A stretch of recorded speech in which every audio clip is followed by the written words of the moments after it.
स्वागत है सभी का हमारे कृष्णा क्लासेस ऐप पर। सभी बच्चों को गुड इवनिंग। तो आज का क्लास हम लोग यहीं से स्टार्ट करते हैं। हम लोग कौन सा चैप्टर देख रहे थे? लेसन 1। हम लोग लेसन 1 की बात कर रहे थे और चैप्टर का नाम क्या है? साझेदारी सामान्य परिचय। तो बच्चों इसके पहले भी हमने क्लास लिया रहा, तो उसमें हमने आपको साझेदारी के कुछ सामान्य बेसिक बातों को बतलाया था। तो उसी से आज आगे हम लोग बढ़ते हैं। तो अब देखिए आज की क्लास में हम लोग को क्या देखना है। तो यहाँ पर क्वेश्चन नंबर 1 है साझेदारी की परिभाषा। तो बहुत ही महत्वपूर्ण प्रश्न है बच्चों, पेपर में एग्ज़ाम में आपके आता है ये, तो वहाँ पर आपको लिखना पड़ेगा। तो चलिए हम लोग देखते हैं क्या है साझेदारी की परिभाषा। तो जैसा कि आप देख सकते हैं भारतीय साझेदारी अधिनियम 1932 के अनुसार है। किसके अनुसार है ये है भारतीय साझेदारी अधिनियम 1932 के अनुसार ये परिभाषा दी गई है।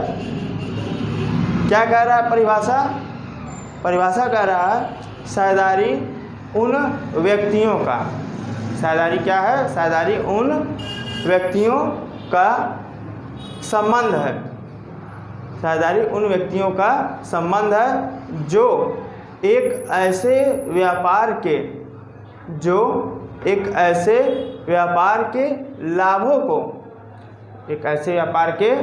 लाभों को बांटने के लिए सहमत हुए हैं जो कि उन सबके द्वारा या उन सबकी ओर से किसी एक के द्वारा संचालित किया जाता है। किसी एक के द्वारा संचालित किया जाता है। तो बच्चों ये परिभाषा दी गई है भारतीय साझेदारी अधिनियम 1932 के अनुसार। आप इसे कॉपी में लिख सकते हैं। तो अब इसे हम लोग विस्तार से समझेंगे कि यहाँ पर ये परिभाषा क्या कहता है। ठीक है, अब हम इसे विस्तार से समझने की कोशिश करेंगे। सबसे पहले तो यहाँ पर हमारे पास पॉइंट है। क्या पॉइंट है हमारे पास? साझेदारी में कौन होने चाहिए? व्यक्ति होने चाहिए और इनके बीच संबंध है। ये संबंध किसकी बात कर रहा है? ये एक समझौते की बात कर रहा है। व्यक्तियों के जो ये संबंध की बात हो रही है, ये किसकी बात हो रही है?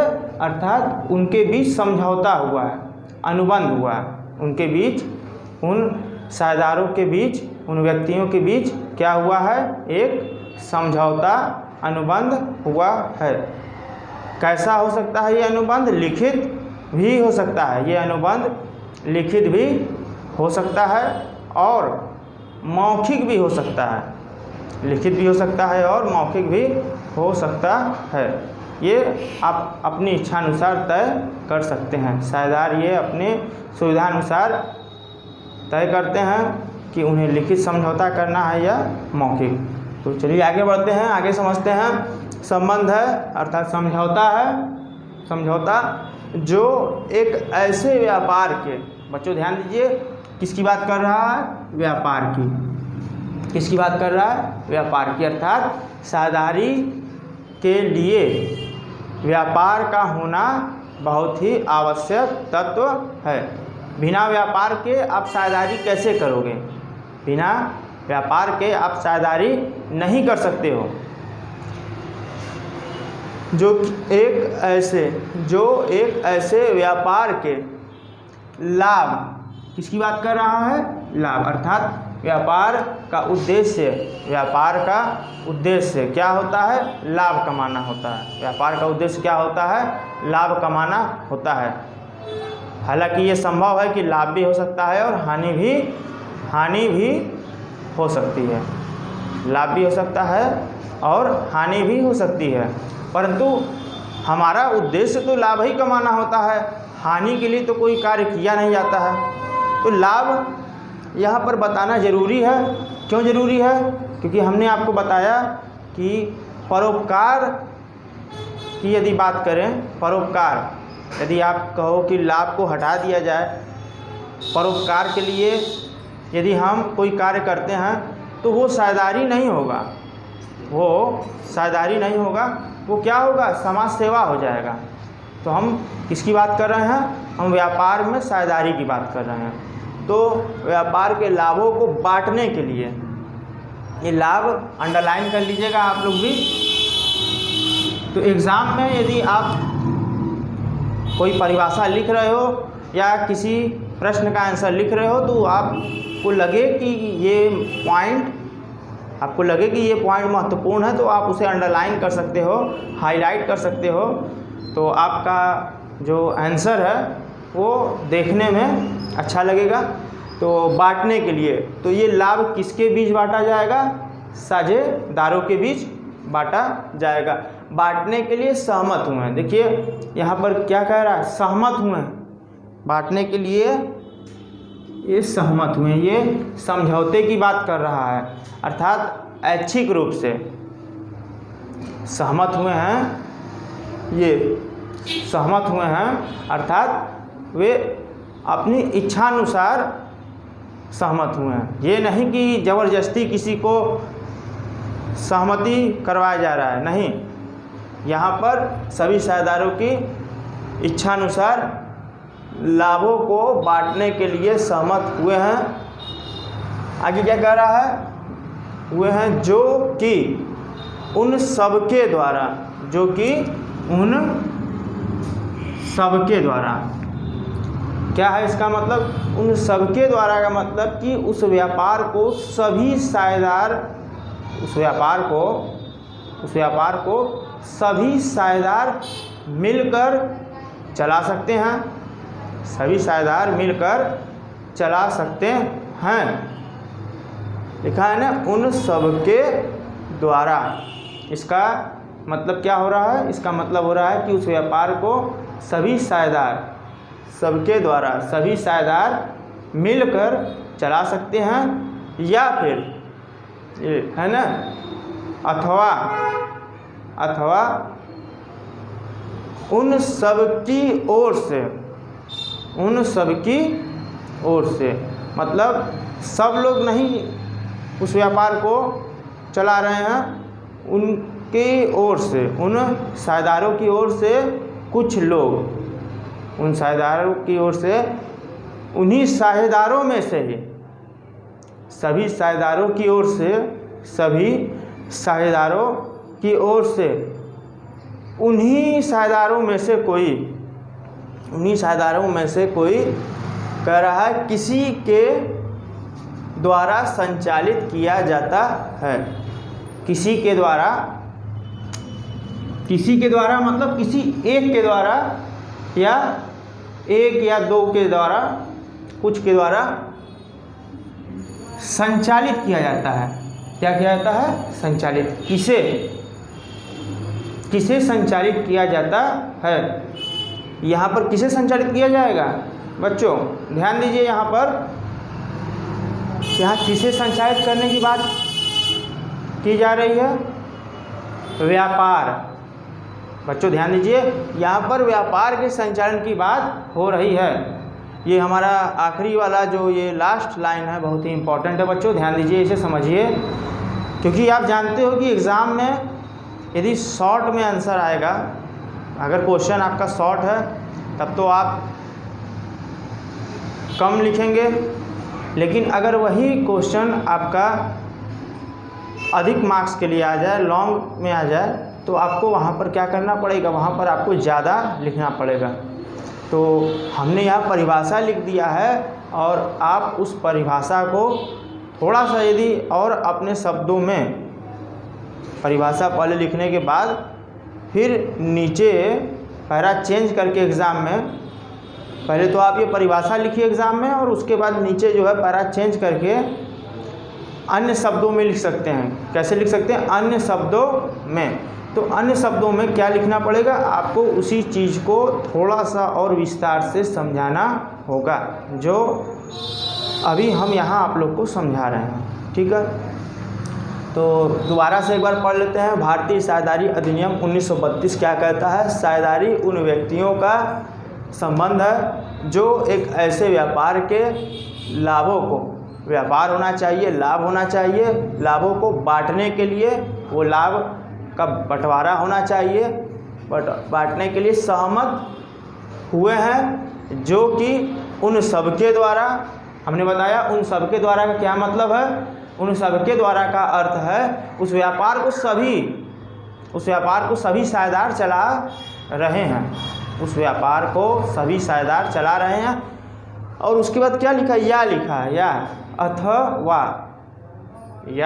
अथवा उन सबकी ओर से, अथवा उन सबकी ओर से किसी अर्थात किसी एक के द्वारा, उन सबकी ओर से किसी एक के द्वारा, किसी एक साझेदार की ही बात हो रही है। सभी साझेदारों की ओर से कोई एक साझेदार जो है या दो साझेदार जो भी संचालन कर रहे हैं किसका? व्यापार का। ठीक है, तो बच्चों ये परिभाषा है। अब इस परिभाषा के बाद हम लोग आगे आते हैं। नोट है ये, इम्पोर्टेंट क्वेश्चन, मतलब महत्वपूर्ण है ये। देखिए क्या लिखा है, कह रहा है, बच्चों ध्यान दीजिए, बहुत ही महत्वपूर्ण है, इसलिए हमने ये नोट करके लिखा है, इन्वर्टेड कॉमा के अंदर रखा है। आप भी इसे नोट करेंगे और इसे समझेंगे। पेपर में ये आपका एक प्रश्न के रूप में रहेगा, प्रश्न के रूप में रहेगा। क्या कहेगा वो प्रश्न?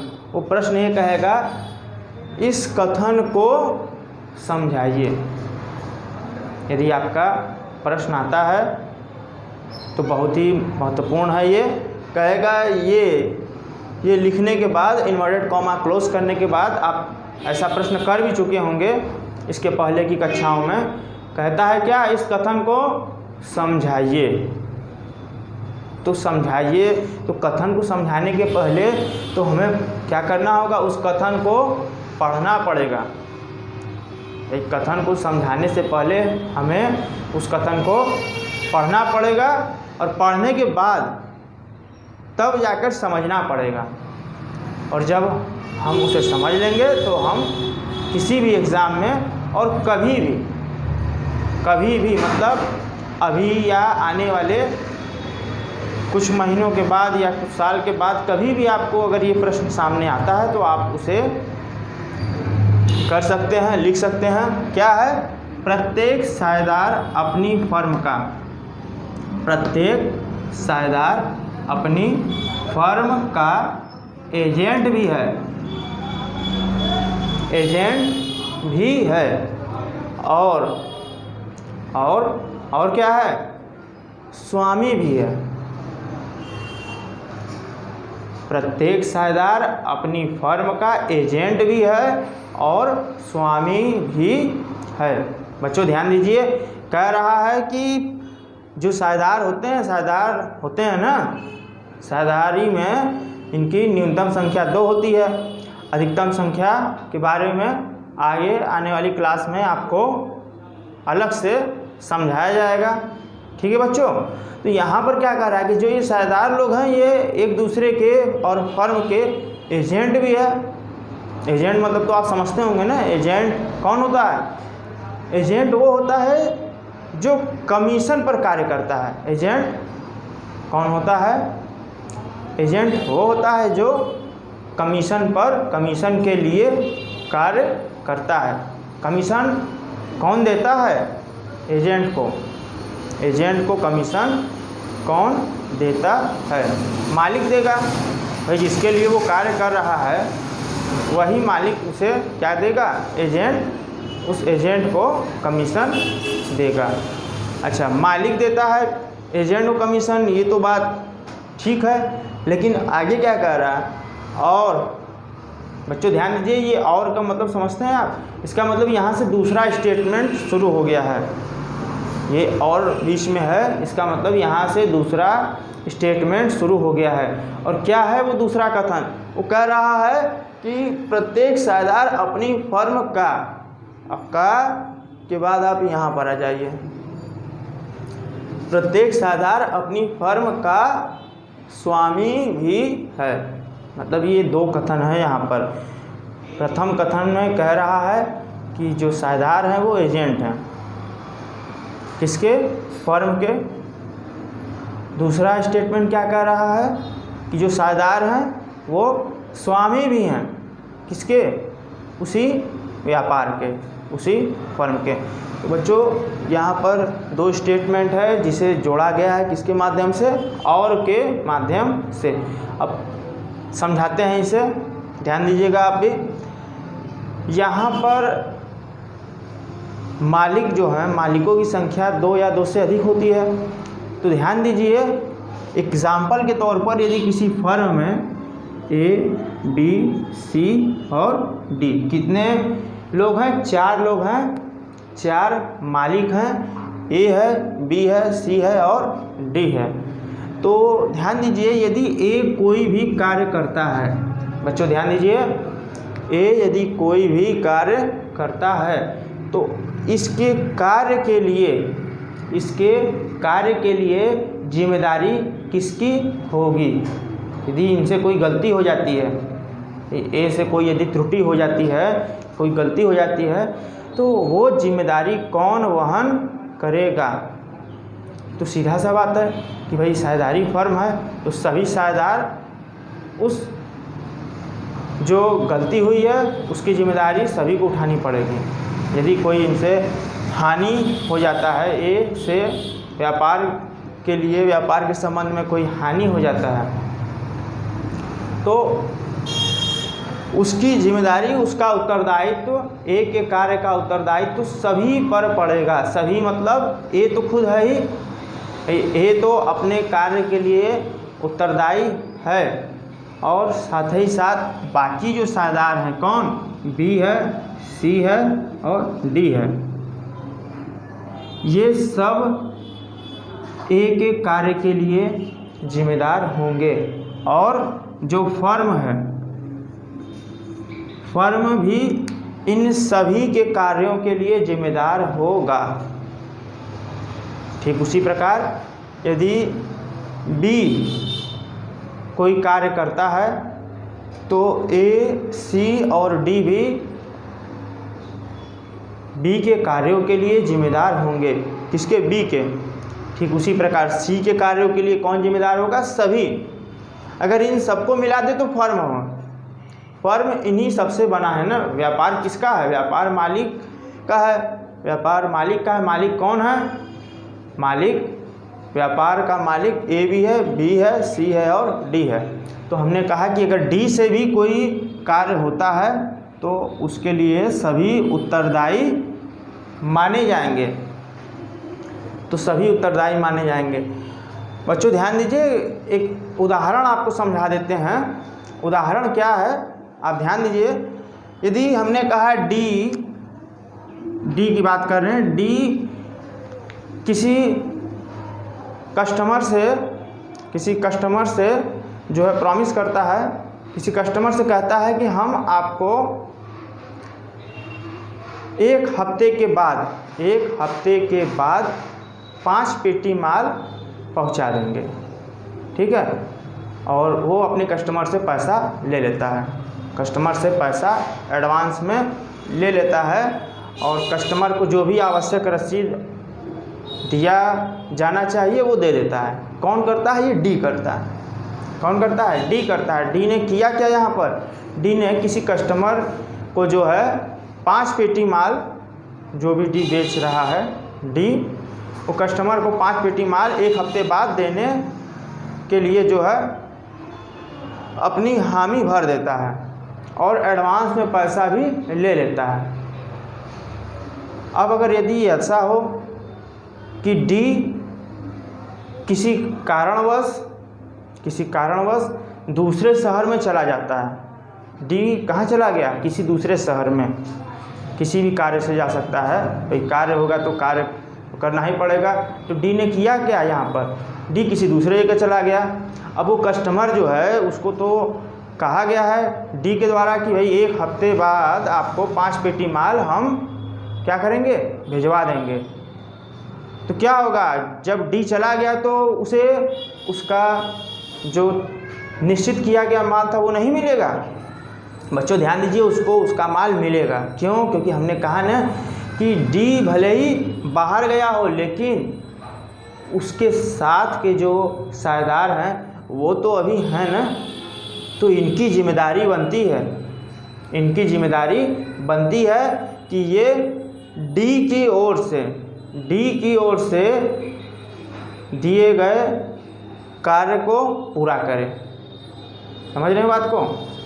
डी ने किसी कार्य को लिया है, माल पहुंचाने का बात हुआ है, तो अब डी नहीं है तो उस कार्य को कौन संपन्न करेगा? इन्हीं में से कोई भी कर सकता है। तो बच्चों ये फर्म की बात है, ये साझेदारी की बात है, व्यापार की बात है कि सभी साझेदार जो है अपने फर्म का एजेंट होता है। एजेंट अर्थात मालिक की ओर से कार्य करेंगे, मालिक की ओर से कार्य करेंगे, वही ना एजेंट होता है। फर्म की ओर से जो कार्य करे, फर्म की ओर से जो व्यक्ति कार्य करे वही ना एजेंट होता है। तो यहाँ प्रत्येक साझेदार जो है ये क्या है, एजेंट भी है। प्रत्येक साझेदार एजेंट भी है कि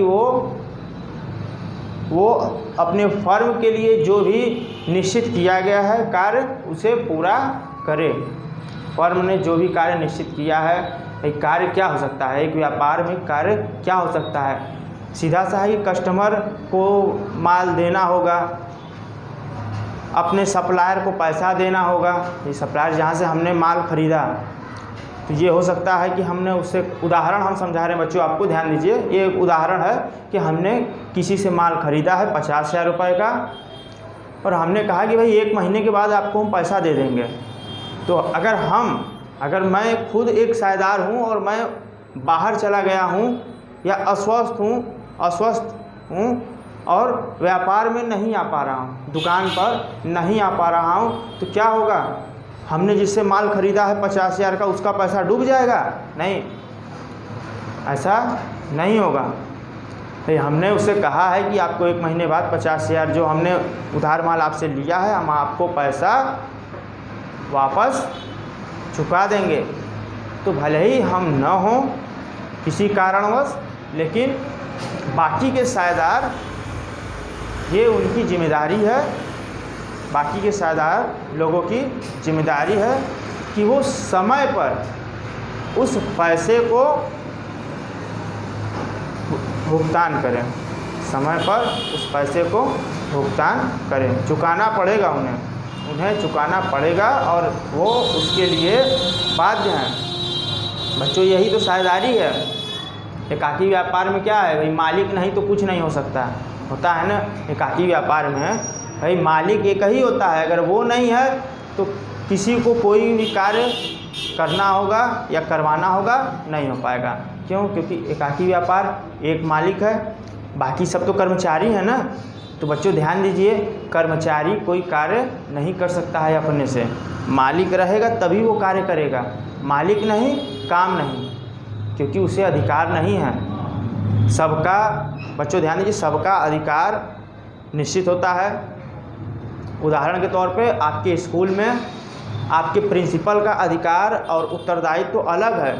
आपके स्कूल की बात कर रहे हैं, अगर हम उदाहरण समझें, हम क्या समझ रहे हैं, उदाहरण को समझ रहे हैं, तो स्कूल में आपके प्रिंसिपल का कार्य अलग है बच्चों, और बाकी सामान्य जो टीचर हैं उनका कार्य अलग है। ठीक है बच्चों, ध्यान दीजिए।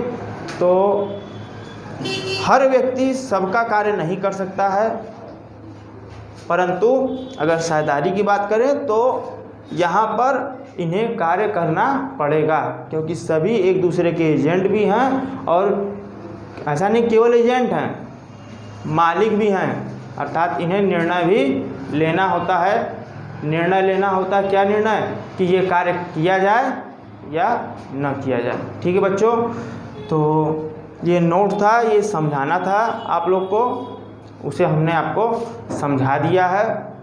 तो उसके बाद भी और बहुत सारे जो है महत्वपूर्ण प्रश्न हैं जो कि इम्पोर्टेंट हैं।